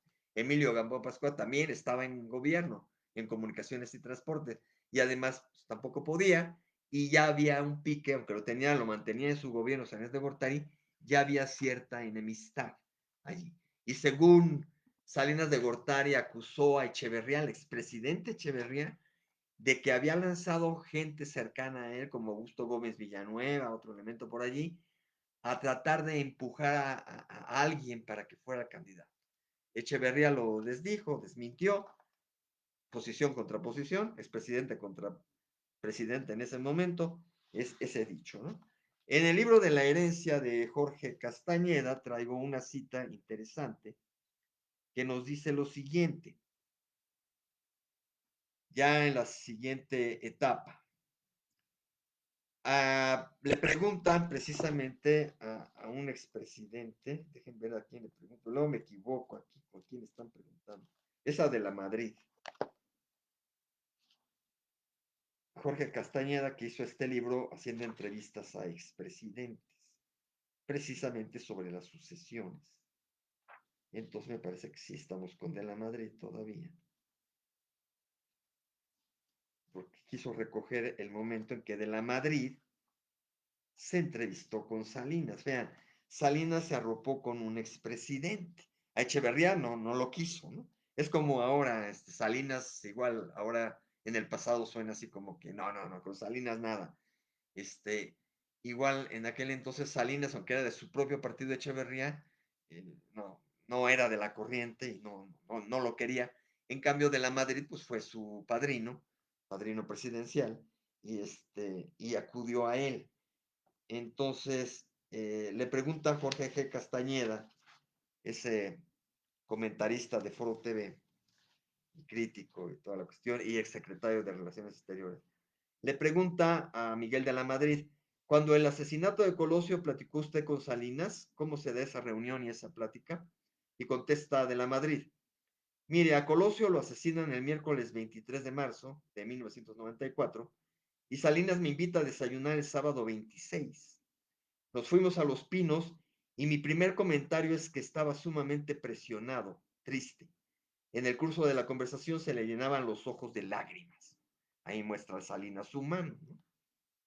Ante la tele salió acá como muy fuerte y muy, que había asesinados a Colosio, pero él seguía siendo el presidente y nada pasaba en el país, etc. Comentamos la desgracia y me dijo, licenciado, ¿cómo ve usted las posibilidades? ¿No? O sea, le pidió opinión. Y le dije, dice en la Madrid. Miguel de la Madrid, padre de Enrique de la Madrid, que quiso ahorita ser candidato por la parte opositora y que anda ahí en el equipo de Xochitl Gálvez, ¿no? Hay dos hipótesis. Una es, si se reforma la Constitución, vean cómo estaban estudiando, reformar la Constitución fast track en ese momento, para que los que tengan actualmente puesto en el gabinete puedan competir, ¿no? Qué barbaridad. Y la otra, este, es sin reforma. En mi opinión, la reforma constitucional no es viable, porque se van a negar rotundamente los partidos de oposición y aún gente del propio PRI. No creo que usted lo logre. Más bien vamos a platicar sobre la hipótesis de que sin reforma constitucional, ahí ya se reduce el abanico, ¿no? Se reduce el abanico de los probables, de los posibles. Yo simplemente voy a exponer cuáles son las opciones que veo sin hacerle una recomendación. Yo te digo, no te recomiendo, pero tómalo ahí, ¿no? Porque no tengo ya ni esa responsabilidad ni los elementos de juicio. Eso será usted el que lo sabe. Pero desde fuera veo a los siguientes. Las opciones eran, termina ahí según eso lo que dijo en palabras más o menos exactas a Salinas de Gortari. Y luego sigue con su alocución frente a Jorge Castañeda. Dice, las opciones eran Fernando Ortiz Arana, presidente del partido, Fernando Gutiérrez Barrios, que ya estaba descartado desde la primera, que no estaba en el gobierno, Cedillo y Francisco Rojas, el de Pemex. Esa fue la baraja que le manejé como viable. En cada caso le daba pros y contras. Traté de ser muy aséptico de no cargar dados, ¿no? De no cargar dados hacia ninguno de esos cuatro que mencionó. Gutiérrez Barrios, Ortiz Arana, que lo volvió a mencionar el propio de la Madrid, lo podría haber considerado Salinas de Gortari por venir de su ex jefe. Cedillo mismo, ¿no? Que por ahí tomó, y el otro que quedó desechado, ¿no? Se me fue ahorita el último nombre. Hasta ahí quedó el abanico comentado y que no quiso cargar dados de la mano, ¿no? Y entonces pasó la semana, vino toda esa cuestión de la semana, y fueron todos los mencionados, ¿no? Repito, por Echeverría, que según eso fue el que mencionó, quería impulsar a Emilio Gamboa, ¿no? Ese Emilio Gamboa que todavía anda ahí brincando también, por varios lados. Este, y ya, esos son, ¿no? Pero fueron bastantitos. Fueron muchos más que con, auténticamente, que con Colosio. Con Colosio estuvo el propio Gutiérrez Barrios, pero ya lo habían desechado, y nada más tenía dos contendientes, ¿no? Pedro Aspey y Manuel Camacho, eran los únicos. En cambio, acá Cedillo estuvo en una baraja mucho más amplia, pero finalmente, justo a la semana, agarraron y dijeron Cedillo, ¿no? Y hasta por ahí hubo la frase del dedillo señaló a Cedillo, ¿no? El dedillo señaló a Cedillo, y pues tenemos una elección totalmente nueva, ¿no? Porque aunque están los otros, nuevamente pues el PRI llevaba la batuta otra vez, el poder, etcétera.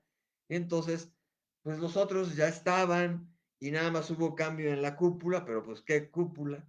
Y entonces como una nueva elección, ¿no? Entonces va Ernesto Cedillo por el PRI, Diego Fernández por el PAN, Cuauhtémoc por el PRD y los otros que ahorita menciono ya con los resultados. Vamos a los resultados antes de que se nos haga más tarde de esto, aunque no hay mucho que decir de post elección en este caso. Aquí la parte fuerte, fíjense, la vez pasada en 1988, la parte más fuerte estuvo en la post-elección, en toda la cuestión de señalamiento de fraude, etcétera. Acá está en lo previo, se extendió porque tuvimos dos candidaturas del PRI, a la mera hora, ¿no? Se pensaba que iba a haber segundo candidato porque iban a remover a Colosio a favor de Camacho Solís. No sucedió así, la vida la muerte removió a Colosio a favor de Cedillo. Así que tenemos los resultados de la elección que se celebra el 21 de agosto, después de mucho tiempo que no se movía de junio o julio, se fue hasta el 21 de agosto, se celebró domingo 21 de agosto de 1994. Prácticamente la última elección del siglo viene siendo la del 2000, porque ya ven que entre el cero y que eso se cuenta que es otro, pero como la del 2000 era para el presidente del nuevo siglo, prácticamente esta del 94 es la última elección del siglo. Así que tenemos los resultados que repito, en este caso todavía vienen, no pude llegar hasta la médula de, de plancharlos más, pero son los que refieren dos, tres autores, no solamente la mentada Wikipedia, que es la que estoy tratando de superar, que es buen elemento para consulta, para referir datos, etcétera, pero a la hora de construir algo muy formal, pues a la mejor le entra a uno el prurito, la cuestión de decir, me hago un poquito al lado de la Wikipedia, etcétera, y pues la trato un poco de dejar, si de todos modos, como alguna referencia, pero secundaria o terciaria. Y aquí además, aquí sí tuvo la virtud, porque en otros casos ni siquiera daba la fuente, aquí tuvo la virtud de decir que eran datos del IFE. Y luego yo fui a otra fuentecilla que ahorita no tengo aquí muy a la mano, pero que sí había conseguido. Déjenme ver si rápido abro aquí un archivo, rápido, este, del mero presidenciable. Voy rápidamente, porque aquí trato de reproducir de mis diferentes documentos, tener cuadrados los datos, las fuentes, pero de repente se me escapa alguna. Y ahora ya se me trabó, se tardó Word, pero ahí va. Ahí va.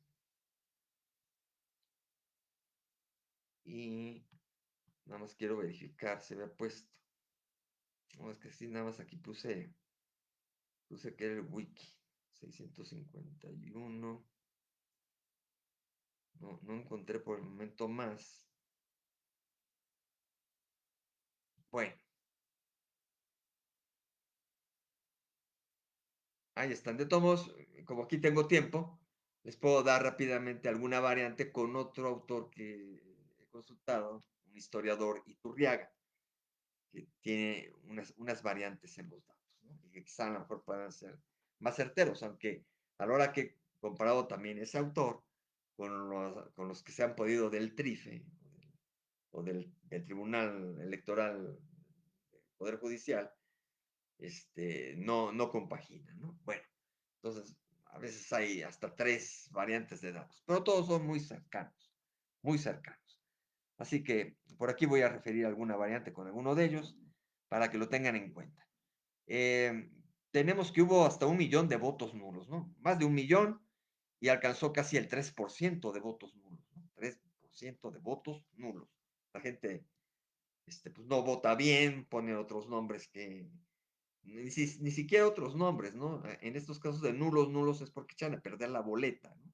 No tachan toda la boleta, la ensucian, ponen una tarugada, en fin, y nulos fueron 3 millones.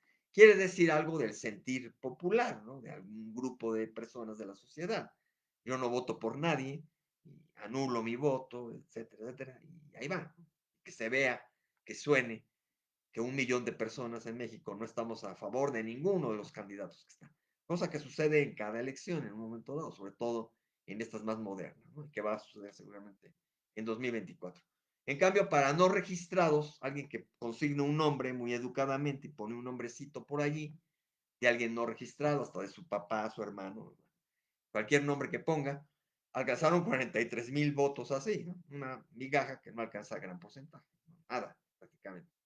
Como nada alcanzó Pablo Emilio Madero, ¿no? Que se fue con la Unión Nacional Opositora, muy sobrino de Madero, etcétera, un señor grande, este, no por grande, desdeñable, nada por el estilo, ya está lo de Biden y Trump, toda la cuestión, pero, pero sí en su personalidad, una persona un poco cansada, ¿no?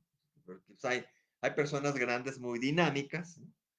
Que entonces tienen pujanza y la gente los abriga, y otros que demuestran cierto relajamiento, cansancio, etcétera, que pues dice uno, pues este va a ser presidente de México, pues como que no, ¿no? Entonces don Pablo, pues como que no, arrastró solamente a 90 y claro, para las cifras que dábamos antes, ¿se acuerdan? Increíbles, ¿no?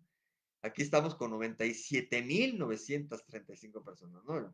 Más de un estadio azteca lleno, pero 0% de porcentaje, prácticamente. También nada. Marcela Lombardo Otero, la hija de Vicente Lombardo Toledano, por el PPS, obtiene 166,594% y también nada que reflejar en el porcentaje. Todos, fíjense, todititos los que nada más hicieron bola ahí en la elección, ¿no? Para conseguir ganancias a nivel de esta cuestión luego de lo plurinominal y cuánto porcentaje, meter más diputados y senadores, porque para esto el Congreso empezaba a ser ya muy pluripartidista, ya competencia también muy fuerte en el Congreso que estamos viviendo hasta el momento de hoy, que haya mayoría de una forma, etcétera, sigue habiendo mucha participación de otros partidos, lo cual en tiempos de Santana, Juárez, Porfirio Díaz, Venustiano Carranza, Álvaro Obregón, hasta Calles todavía, pues nos llevaba de Calles, todo era siempre el partido en el poder, ¿no? Con Díaz, pues el partido en el poder de Díaz, con Juárez igual, y ya con Calles, después de Calles, el PRI totalmente, hasta tiempos de López Mateos, Echeverría, y López Portillo, todavía muy priista todo el Congreso, y él abrió la puerta a López Portillo a que empezara a figurar ahí. Desde López Mateos hubo algo, hubo un esfuerzo con López Mateos, López Portillo lo asienta más, y entonces ya en el gobierno de la Madrid ya empieza a haber colorcito en, en el Congreso. Y en las gubernaturas se empieza con Salinas de Gortari, empieza a abrirse más la puerta a la oposición en gobierno, ¿no? Y ya conforme van pasando los sexenios, más se pinta de colores pluripartidistas el país, lo cual es sano, es democrático, etcétera. Bueno, entonces para eso luchan en un momento dado, ¿no? Tenemos a don Álvaro Pérez Treviño, un personaje un poco opaco, sí lo recuerdo, un señor creo con calva, fornido, Partido Auténtico de la Revolución Mexicana, que creo que es la última vez que pinta, creo. 192,795 votos, también 0 punto, apenas medio punto porcentual, apenas medio punto porcentual. Igual Rafael Aguilar Talamantes por el Frente Cardenista de Reconstrucción Nacional, 297,901 votos, arriba del medio punto porcentual. Jorge González Torres por el Partido Verde Ecologista, 970,121 votos, según Iturriaga un poquito más, 5,000 votos más, y el 2,7%. Por cierto, Jorge González Torres alcanzó casi el 1%, pero apenas, ¿no? No lo alcanzó, estuvo cerquita. Y en cambio, es que me equivoqué aquí, es Jorge González Torres, 327,313 votos y 0,90%, o sea, casi el 1% porcentual. En el otro estaba yo dando la otra cifra, es de Cecilia Soto. La otra mujer sí alcanzó más votos por parte del Partido del Trabajo, que ahora el PT pues ya tiene mucho tiempo que apoya a la 4T y antes también en el PRD estuvo aliado, ¿no? Entonces, aquí fue solo el Partido del Trabajo, con Cecilia Soto, que alcanzó 970,121 votos y 5,000 más que le metió Iturriaga, y alcanzó casi el 3%, todavía muy, muy baja. Vienen los tres fuertes, ¿no? Los tres valiosos dentro de la elección, los tres que aspiraron hasta el final y que pensaban y cifraban las esperanzas. Cuauhtémoc Cárdenas, pues no se le hizo, ahora quedó hasta relegado al tercer lugar por el PRD, con 5,852,134 votos. En cambio, Iturriaga lo llevó a 5,901,557. Este, 50,000 votos más, 50,000 votos más de Iturriaga para un 16,5%, ¿no? Respetable, pero muy bajo, ¿no? Respetable, pero muy bajo. Diego Fernández de Ceballos, que causó expectación en el debate televisivo, que fue muy enfático, que tenía una gran capacidad de combate, combativo en el debate, se le llevó de calle a Cuauhtémoc, que ya se le vio aquí también cansado, hablando de esto, ya no se le vio enfático, importante, líder, perdió liderazgo, se vio opaco Cuauhtémoc Cárdenas, y Ernesto Zedillo, que se vio muy acartonado y muy priista, muy, muy priista, para los que no querían ya el PRI, muy priista, con su membrete o con su estribillo a cada rato que se dirigía a la gente, menos debate que los dio, ¿eh? Si hoy se critican todavía los debates, esos todavía estaban muy acartonados en general, y él más acartonado. No movía ni que la cabeza tantito para ver al otro ni nada, no, totalmente acá rígidos a la cámara, sí, totalmente, y a cada rato se dirigía nomás al pueblo y que decía, compatriotas, compatriotas, ¿no? Un lenguaje muy acabado, muy antiguo ya, o sea, era de Ruiz Cortines, de López Mateo, o sea, ya lo mucho de Echeverría, no sé, pero y además a cada rato y en un debate con los otros, nada más, no sé cuántas veces lo dijo, ha de haber algún registro por ahí, pero dijo muchas veces compatriotas y compatriotas, ¿no? O sea, ni siquiera en un momento dado, ciudadanos, eh, algo diferente. Luego salió Fox con amigos, ¿no? Por esta cuestión. No era el estilo decir amigos, quizá, pero también compatriotas, híjole. Uno como receptor de aquel debate no aguantaba mucho esa cuestión. Bueno, Diego Fernández había dado la campanada en el debate porque había estado muy bien, muy bien. Vino el segundo debate y ya no fue igual. Vino la continuidad de la campaña y no apareció, no explotó esa cuestión. Dicen que había una palabra en ese tiempo o sea, fusionar dos palabras, la concesión y concertar, ¿no? Entonces decían la concertación. Entonces hubo una concertación entre Salinas y Diego Fernández para no ir por la presidencia, para que el PAN adquiriera otro tipo de ventajas, de ganancias y en el futuro pudiera ascender, lo cual pues se vislumbraba y se dio en la realidad, no me adelanto demasiado, pero como que fue una concertación entre Salinas y Diego, entre el PRI y el PAN, para que no acabara, terminara y no luchara y compitiera ferozmente por la presidencia. Eso se dice tras corrillos. El hecho está que le bajó mucho a sus decibeles y ya no fue el Diego Fernández del primer debate que parecía que arrasaba. Entonces, Diego Fernández de Ceballos por el Partido Acción Nacional PAN obtuvo 9.146.181 votos. Según Iturriaga, 100.000, casi 80.000 votos más para un casi 26%, 26%. Significativo, le quitó votos por allá. Si toda la oposición en aquel momento, toda la oposición, se hubiera juntado como en estos tiempos, hubieran sido los 25 más los 10. Claro que estaba muy difícil, era derecha e izquierda, pero ahora sí lo hicieron. 26 y 16, pues son 36, 40, más 42. Pues vean que casi hubiera sido otra vez un choque de trenes. Hubiera sido como que empatado el asunto, ¿no? Pero hubiera sido muy fortalecida la oposición. Total que dividieron totalmente y eso le convenía al PRI, que hubiera tantos candidatos para que el voto fuera dividido. ¿Qué alcanza Ernesto Zedillo Ponce de León, el nuevo candidato del Partido Revolucionario Institucional PRI?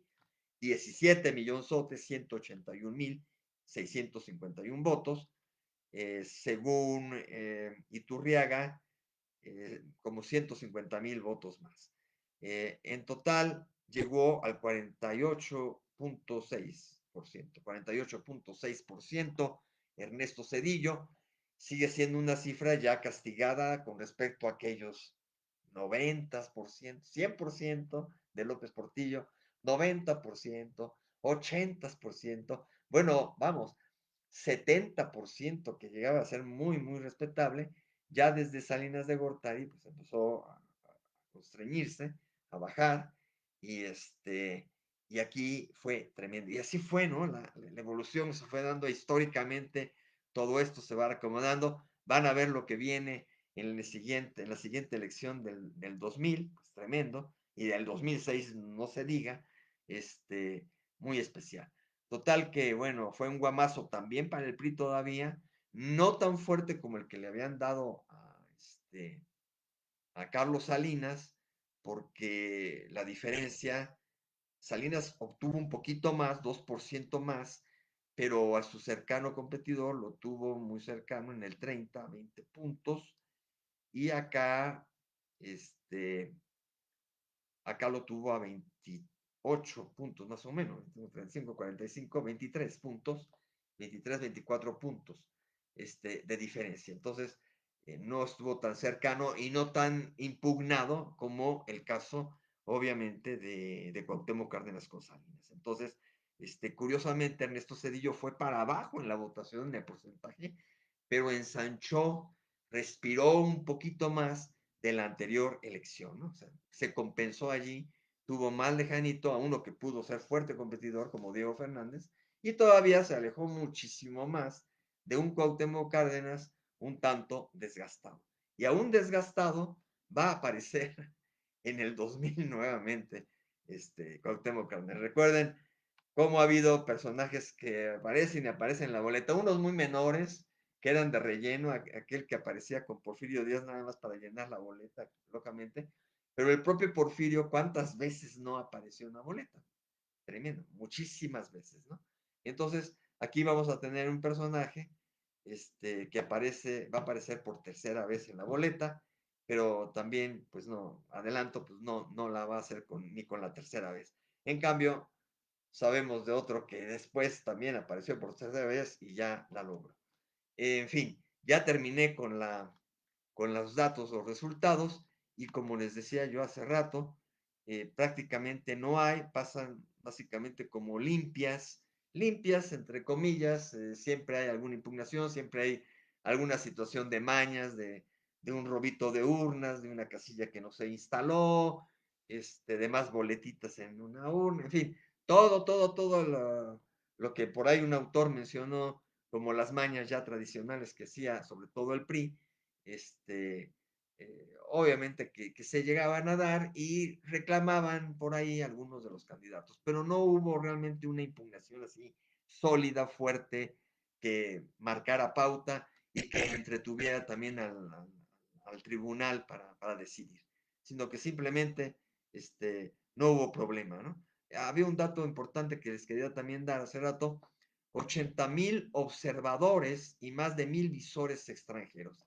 Desde el 88 había habido una afluencia importante, sobre todo de medios de comunicación, pues aquí la ONU, la OEA, todo esto que están queriendo manejar ahora y que obviamente que va a haber, pero se manejaron muchísimo y hubo 80,000 observadores nacionales, de asociaciones, de agrupaciones, de ONGs, etcétera, y más de 1,000 visores extranjeros que dieron fe, testimonio de que no había algo anómalo, exagerado, negativo, para decir que las elecciones no eran válidas o que se anularan, cosa grave, que luego testifican en otros países de Centroamérica, etcétera. Pero todo pasó, digamos, palomeado por agrupaciones nacionales y extranjeras. Este, Eso fue bastante interesante. Y de ahí en fuera se consideraron limpias, así que pues aquí se agota la elección de 94. Yo agradezco muchísimo su intervención, su compañía. Gracias también a Shama Olam. Dice que también muy enriquecedoras las lecciones, unas lecciones que se extienden. Cada vez voy rompiendo récord, y eso que hubo épocas que manejé 6 selecciones, porque eran las serenísimas elecciones de Santana, las repetidas de Porfirio Díaz, pero pues no tenían chiste, pasó esto, pasó lo otro, y volvió a ganar Díaz, volvió a ganar Santana, era lo mismo. Acá estamos viendo ya un juego, además, de vías de democracia de México, que el 88 fue el motor, ¿no? El cisma que vino a revolucionar todo, que vino con el nacimiento del IFE, y que pues ahí vamos, seguirá habiendo problemas alrededor, pero estamos en camino, realmente de validez democrática del país. Todavía no somos así una democracia ultra como algunos otros países europeos, no todos, en algunos otros también se dan unos trancazos tremendos y hay mañas y toda la cuestión, pero hay varios países europeos que hasta pasan las elecciones así sin noticias, hasta que dan los resultados y dicen, pues pasó esto, hubo esta competencia, salió así y ganó, ¿no? No me refiero a la de Rusia, que esa fue como la de Porfirio Díaz, ¿no? Este, Totalmente concentrada y ya se sabía que iba a suceder, ¿no? Esa cuestión. Esos están atrasadones. Estamos mejor que Rusia en esa parte, fíjense. Pero hay otros países europeos que las llevan ya muchísimo mejor. Todavía falta que se instale aquí el voto electrónico, tanto ir al lugar, allá nada más apretar una computadora, etcétera, a que también se hiciera en línea como se hace al extranjero. Claro que puede tener también miles de problemas, pero como se tienen en casilla, ¿no? O sea, se puede tener mucho temor a que se manipulen, a que se hackee, etcétera, etcétera, pero si se hace una cosa súper como se hace para los bancos, para esto, para otro, los países lo han llegado a desarrollar. Hay muchos países que ya lo hacen en línea o en casilla electrónica, física, eh, y nosotros todavía no. Por ahí se iba a instalar algo así para discapacitados, cosas así. Estaba haciéndose un poco el ensayo, no sé si desde las intermedias, y está el voto en el extranjero, que ese sí es o por correo o en línea, por ahí va la cosa. Hay la manera de generar eso, pero, pero, hasta el momento, pues, a nosotros no. Por cierto, sobre el voto del extranjero, todavía no llegamos al momento en que se da, ¿no? Todavía no llegamos en la parte histórica. En fin, con una sola elección me llevé casi cercana a las 2 horas. Vamos a ver cómo nos va con las siguientes. Pienso, todo depende también cómo lo vaya platicando. Si me voy extendiendo mucho en lo primero, cortaré y dividiré. Y si no, la próxima vez voy a abordar 2 juntas, que serían las últimas que juntaría, ¿no? Así que vamos a ver las elecciones de la alternancia. La próxima vez están invitados. Presupongo, pero puede ser movible por alguna circunstancia personal, que será también el lunes, ¿no? Así que por aquí los estaré esperando, Dios mediante. Muchísimas gracias por su atención. Nuevamente, mi agradecimiento rápidamente a Lorenzo Roberto Martínez Palma y a Shma Olam. Muchísimas gracias. Y si me apareciera fácilmente acá los saludos por la vía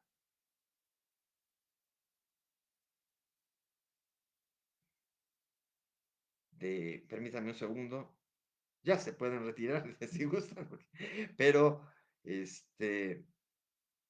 siempre me gusta ver acá cuántas, este, si me pusieron otras palomitas o corazoncitos, pero ahorita no detecto en la última que tengo aquí.